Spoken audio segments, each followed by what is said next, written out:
તો અરવલ્લીમાં લગ્નની લાલચ આપી યુવતીનું શારીરિક શોષણ કર્યાનો આરોપ લાગ્યો છે। લગ્નનો વિશ્વાસ અપાવી અવારનવાર શારીરિક સંબંધ બાંધ્યાનો આરોપ છે। 27 દિવસ સુધી રાજસ્થાન, જમ્મુ કાશ્મીર, ઉત્તરાખંડમાં લઈ ગયા હોવાનો પણ આક્ષેપ છે। આરોપી મહેશ ઓડ ભિલોડા તાલુકા પંચાયતમાં ટેકનિકલ આસિસ્ટન્ટ છે। લગ્નની વાત કરતા જ ઇનકાર કરી જાનથી મારી નાખવાની ધમકી આપવામાં આવી। આરોપીને મેઘરજ કોર્ટમાં રજૂ કર્યા બાદ મોડાસા જેલમાં મોકલાયો છે। જુદી જગ્યાએ એ લોકો રોકાયેલા હતા અને એ રોકાયા બાદ એને જે જગ્યાએ રોકાતા ત્યાં એમની સાથે અવારનવાર શરીર સુખ માણેલ છે।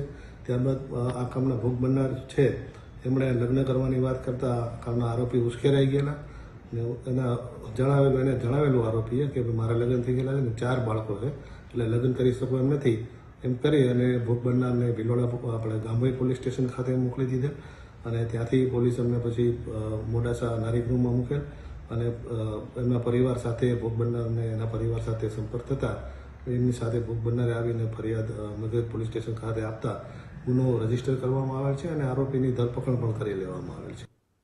તો અરવલ્લીની સમગ્ર ઘટના છે કે જ્યાં યુવતીને લગ્નની લાલચ આપવામાં આવી અને લગ્નની લાલચ આપી યુવતીનું શારીરિક શોષણ કરવામાં આવ્યું હોવાના આક્ષેપ છે। લગ્નનો વિશ્વાસ જીતી અવારનવાર શારીરિક સંબંધ બાંધ્યાનો પણ આરોપ છે અને 27 દિવસ સુધી આ યુવતીને રાજસ્થાન, જમ્મુ કાશ્મીર, ઉત્તરાખંડમાં લઈ જવામાં આવી હતી અને આરોપી હવે મહેશ ઓડ તેની ધરપકડ કરવામાં આવી છે। તેઓ ભિલોડા તાલુકા પંચાયતમાં ટેકનિકલ આસિસ્ટન્ટ છે। લગ્નની વાત કરતા જ આરોપીએ ઇનકાર કરી અને સાથે સાથે જાનથી મારી નાખવાની પણ ધમકી આપી।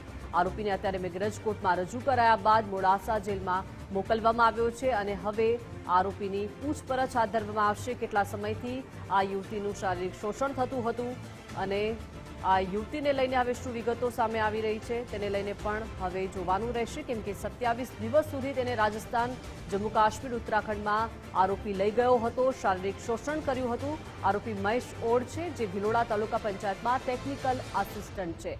લગ્નની જ્યારે યુવતીએ વાત કરી ત્યારે યુવકે ઇનકાર કરી જાનથી મારી નાખવાની ધમકી આપી।